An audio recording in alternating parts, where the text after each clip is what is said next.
यावरील आपण प्रश्नोत्तरे बघतोय. ठीक आहे, तर लक्ष द्या. बघा, पहिला प्रश्न काय आहे, चौकटी पूर्ण करायच्या. पाठात वर्णिलेल्या दोन कला. तर कोणत्या दोन कला आहेत? चित्रकला, नाना कला. कला. आता बघा, दुसरी कला कोणती आहे? दुसरी कला म्हणजे लेखनी कला. बऱ्याच मुलांना मूर्तिकला लिहिता येणार नाही. बघा, फक्त मूर्ती लिहिल्यानंतर ते असं लिहायचं, बरोबर. पण मूर्तिकला लिहिल्यानंतर त्याची इकाई बदलते, कलाची बदलते. ठीक आहे. नंतर लेखकाचा कॅनव्हास कोणता आहे? लेखकाचा कॅनव्हास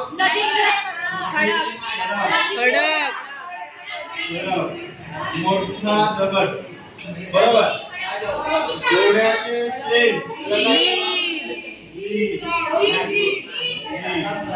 नंतर झाडाच्या पानावर हिरवा. ओके, आमचा कोणता रंग? हिरवा. झाडाच्या पानाचा रंग कोणता? हिरवा. इथे नीट समजून घ्या. लिया कुठे गेला? लेखकाच्या केल्याचे वर्णन ठीक आहे. बघा, लेखकाच्या केल्याचे सौंदर्य वाढवणारे घटक. पहिला घटक आले होते.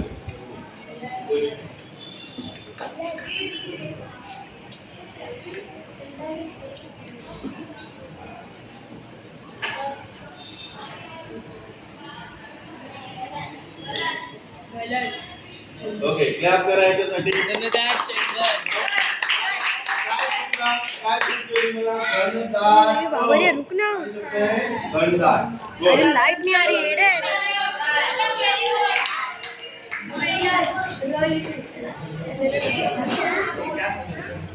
लक्ष द्या, बरोबर लिहिलं का बघा.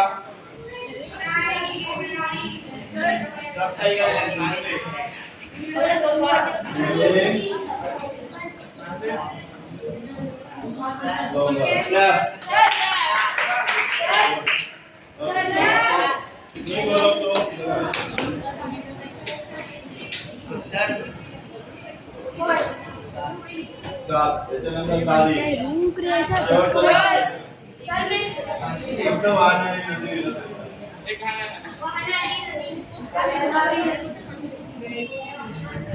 अरे रुक रे, क्यों सब लोग हाथ डाल रहे हैं?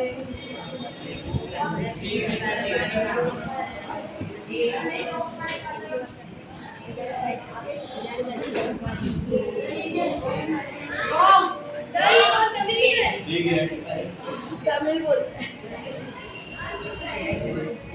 सर. ओके.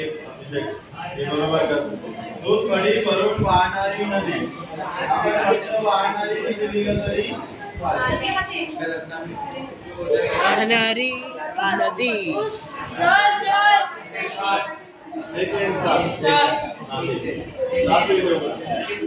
ओके.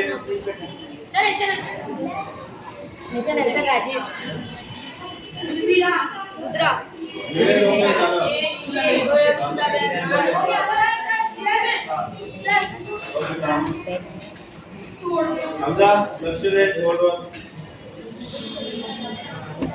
रुक जा.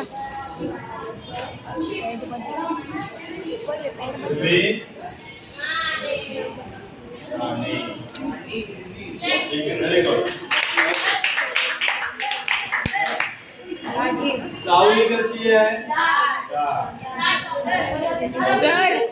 सर, एका वेळी सर. सोमवार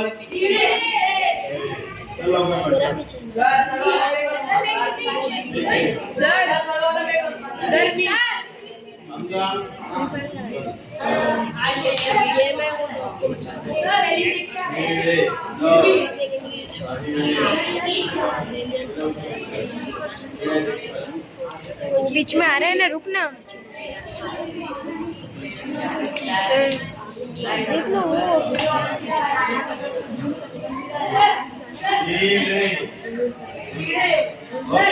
शेवटची नदी आहे. नदीला विशेषण आपल्याला द्यायचं आहे. वाहणारी.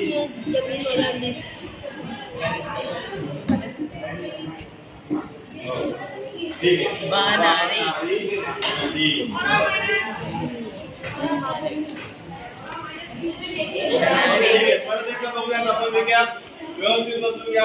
आमचा लक्ष दे. ठीक आहे. बघा. दुसरे कोणी आवाज करणार नाही, त्याला विचारलं जाईल तो. दुसरं लक्ष दे. बघा. एकदम शांततेत लक्ष द्यायचंय. अथर्व, तुझं लक्ष नाहीये. बघा. पुन्हा युनिट टेस्टला पण प्रश्न येणार आणि सेमिस्टरला पण येणार, म्हणून लक्ष द्या. पाठात वर्णिलेल्या दोन कला, चित्रकला, काय ते लिहा. लेखकाचा कॅनव्हास, घोड्याचे शेण, झाडाच्या पानापासून तयार होणारे रंग,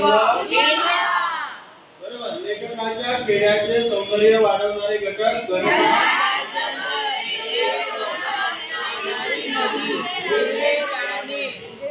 नाम आणि विशेषणांची जोडी, सावली, हिरवी, नदी, वाहणारी. गुड. ठीक आहे. आता तुम्हाला